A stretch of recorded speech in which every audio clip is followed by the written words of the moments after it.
जिस समय भगवान बुद्ध श्रावस्ती के जेतवन में विहार कर रहे थे और मनुष्यों के कल्याणार्थ धम्मोपदेश दे रहे थे, ठीक उसी समय श्रावस्ती के पूर्व के उत्तरावती नाम नगर में 500 ब्राह्मण रहते थे। उन सब ने इकट्ठे होकर एक गंगा तट निवासी निग्रंथ तपस्वी के पास जाने का संकल्प किया, जो अपने शरीर पर धूल आदि लपेटकर ऋषि बना हुआ था। रास्ते में एक कांतार वन में पहुंचने पर उन्हें जोर की प्यास लगी। दूरी पर उन्हें एक पेड़ दिखाई दिया। उन्होंने सोचा वहां कुछ बस्ती जरूर होगी और पानी मिलेगा, किंतु जब वे वहां पहुंचे तो वहां कोई बस्ती न थी, केवल एक पेड़ ही था। ऐसी परिस्थिति में वे जोर जोर से रोने चिल्लाने लगे। तब तक उस वृक्ष पर से उन्हें अचानक वृक्ष देवता का स्वर सुनाई दिया। वृक्ष देवता ने पूछा, तुम क्यों रो चिल्ला रहे हो? लोगों ने कारण बताया तो वृक्ष देवता ने उन्हें यथेच्छ खाने पीने को दिया। आगे बढ़ने से पूर्व उन ब्राह्मणों ने उस वृक्ष देवता से पूछा कि उसने पूर्वजन्म में ऐसा क्या कर्म किया था कि वह वृक्ष देवता होकर पैदा हुआ। उसने उत्तर दिया कि जिस समय सुदत्त अनाथपिंडक ने तथागत को जेतवनाराम का दान दिया था, उस समय वह वहां सारी रात धम्म सुनता रहा था। लौटते समय उसने अपने पात्र से भिक्षुओं को पानी का दान किया था। दूसरे दिन प्रातःकाल घर लौटने पर उसकी स्त्री ने पूछा कि उससे क्या अपराध हो गया था कि वह सारी रात बाहर रहा। उसने कहा कि वह गुस्से में नहीं था, बल्कि वह सारी रात जेतवन में बुद्ध का उपदेश सुनता रहा था। यह सुन उसकी स्त्री ने बुद्ध को बहुत खरी खोटी बातें कही। यह गौतम पागल है, यह केवल लोगों को ठगता है। उसके ऐसा बोलने पर भी वृक्ष देवता ने कहा, मैंने उसका विरोध नहीं किया। इसी कारण मरणांतर में प्रेत होकर पैदा हुआ और अपनी उस कायरता के ही परिणाम स्वरूप मेरा क्षेत्र इस पेड़ तक ही सीमित है। यज्ञयाग आदि सभी दिन रात दुहक ही देने वाले हैं, चिंता के जनक हैं।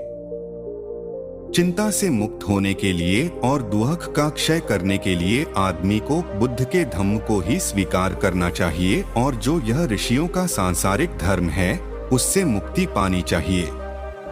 ब्राह्मणों ने जब वृक्ष देवता के ये वचन सुने तो उन्होंने श्रावस्ती जाने का निश्चय किया। वे वहां पहुंचे और बुद्ध को अपने आने का उद्देश्य कहा। उनकी प्रार्थना सुनी तब बुद्ध कहा, चाहे आदमी नग्न रहता हो, चाहे बड़ी बड़ी जटाएं बढ़ाकर रहता हो, चाहे कुछ पत्तों अथवा बलकल चीर से ही अपना शरीर ढकता हो, चाहे वह शरीर पर धूल ही रमाता हो और पत्थरों पर सोता हो, किंतु इस सब से वह तृष्णा से मुक्त नहीं हो सकता। लेकिन जो न किसी से कलह करता है और न किसी की हत्या करता है, जो अग्नि से भी किसी का नाश नहीं करता, जो किसी को पराजित करके स्वयं विजयी नहीं होना चाहता, जिसकी सभी के प्रति मैत्री भावना है, ऐसे आदमी के मन में किसी के लिए द्वेष या घृणा का भाव नहीं होता। प्रेतों को बलि चढ़ाना ताकि पुण्य लाभ हो व परलोक में फल मिले, सत्पुरुषों का सत्कार करने के चौथे हिस्से के भी बराबर नहीं। जो सदाचारी है, जो ज्येष्ठों के प्रति, वृद्धों के प्रति सदा आदर की भावना प्रदर्शित करता है, उसे इन चार चीजों की प्राप्ति होती है, आयु की, वर्ण की, सुख की तथा बल की। अपने पति से यह सब सुना तो पत्नी शांत हो गई। राजगृह में सुनीत नाम का एक वाल्मीकि रहता था। गृहस्थों द्वारा सड़क पर फेंका गया कूड़ा-कचरा साफ करना ही उसकी जीविका का साधन था। यह उसका परंपरागत नीच पेशा था। एक दिन प्रातःकाल बुद्ध उठे, चीवर धारण किए और बहुत से भिक्षुओं को साथ लिए भिक्षाटन के लिए निकले। उस समय सुनीत कूड़ा-कचरा इकट्ठा करके ढेर लगा रहा था, जिसे वह बाद में ओकरी गाड़ी में डालने वाला था और उस गाड़ी को खींचकर ले जाने वाला था। जब उसने अनुयायियों सहित बुद्ध को आते देखा, उसका हृदय प्रसन्नता से भर गया, किंतु साथ ही वह डर भी गया था। सड़क पर छिपने की कोई जगह न देख उसने अपनी गाड़ी को दीवार से जा सटाया और खुद भी दीवार से सटकर हाथ जोड़े हुए खड़ा हुआ। तथागत जब कुछ समीप आए तो उन्होंने अमृत भरी वाणी में उसे संबोधित किया, सुनीत, यह तुम्हारा दरिद्र जीविका का साधन क्या है? क्या तुम घर छोड़कर संघ में प्रविष्ट हो सकते हो?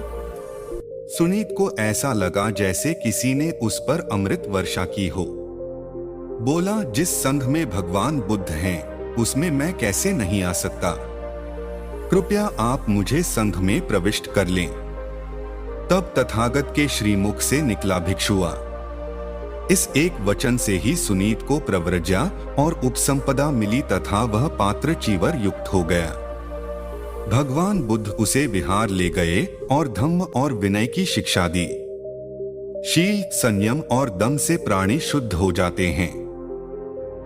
जब पूछा गया कि सुनीत इतना महान कैसे हो गया, तो तथागत ने कहा, जिस प्रकार रास्ते पड़े किसी कूड़े कचरे के ढेर पर एक सुगंधित कंबल भी उग सकता है, उसी प्रकार इस अंधे जगत में, इस कूड़ाक्षरे संसार में बुद्ध पुत्र भी प्रकाशित हो सकता है।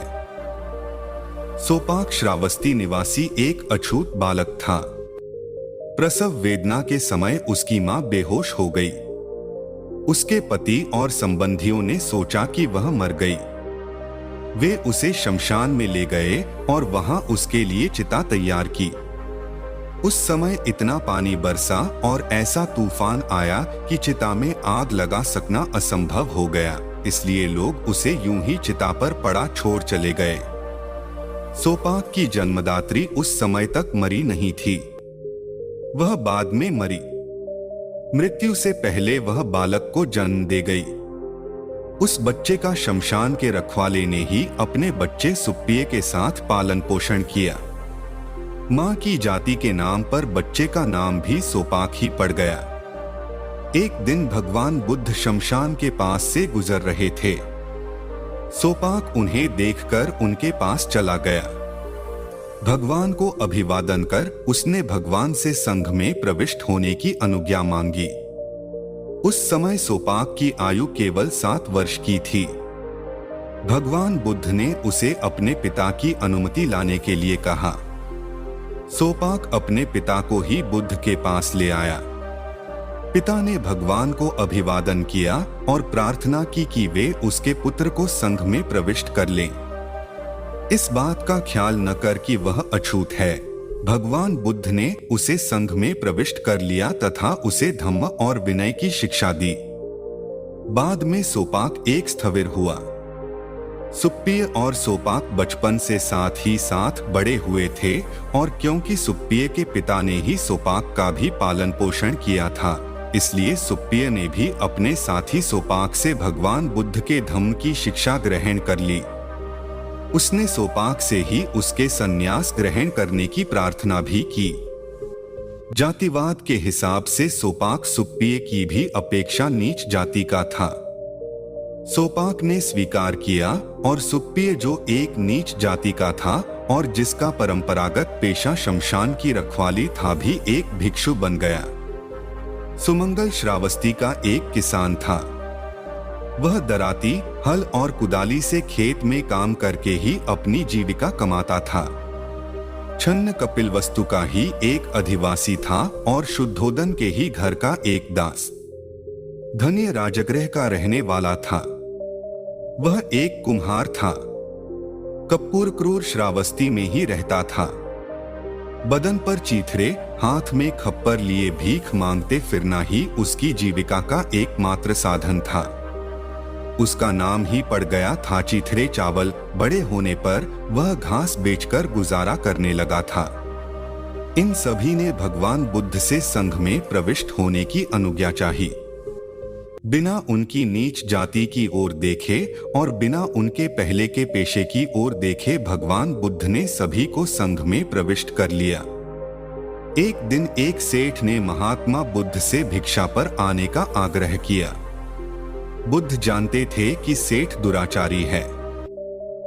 अगले दिन बुद्ध सेठ के घर पहुंच गए। सेठ ने मेवों की बढ़िया खीर बनवाई थी।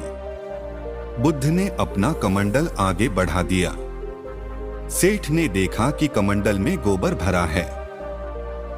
यदि इसमें खीर डाली गई तो यह खाने योग्य नहीं रह जाएगी।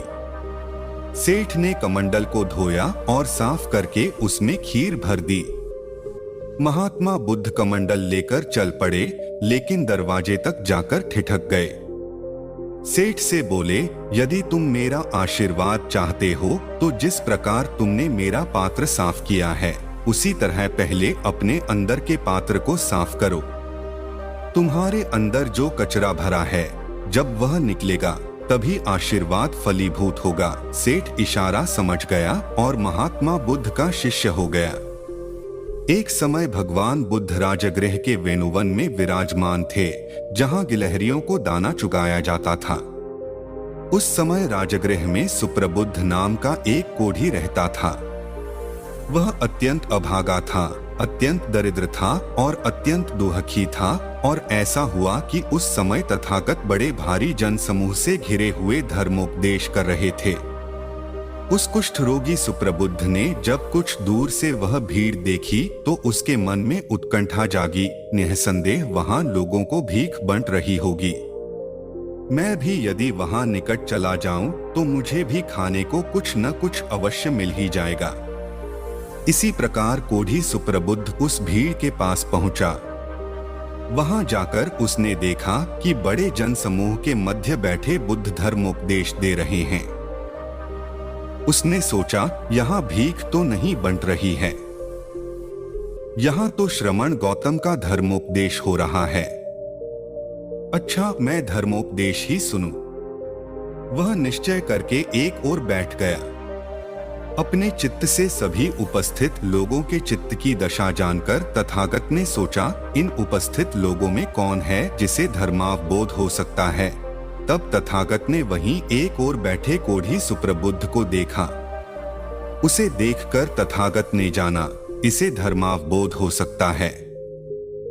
तब उस कोढ़ी सुप्रबुद्ध के लिए बुद्ध ने धर्मोपदेश दिया, दान कथा, शील कथा, स्वर्ग कथा आदि। उन्होंने काम सुखों की तुच्छता और आसवों से मुक्ति लाभ करने पर जोर दिया। जब बुद्ध ने देखा कि कोढ़ी सुप्रबुद्ध का चित्त नरमा गया है, कमाया गया है, ऊपर उठ गया है तथा श्रद्धायुक्त हो गया है, तब जो बुद्धों की सर्वोत्कृष्ट देशना है उसका उपदेश दिया। दुख का समुदाय, दुख का निरोध तथा दुख निरोध की ओर ले जाने वाला मार्ग। जिस प्रकार एक स्वच्छ कपड़ा रंग को अच्छी तरह ग्रहण कर लेता है, उसी प्रकार उसी स्थान पर बैठे बैठे कोढ़ी सुप्रबुद्ध हो विरल विमल प्रज्ञा प्राप्त हुई। जो कुछ भी समुदय धम्म है वह सब निरोध धम्म है। और कोढ़ी सुप्रबुद्ध को सत्य के दर्शन हो गए, वह सत्य को प्राप्त हो गया, वह सत्य में निमग्न हो गया, वह संदेह के उस पार चला गया।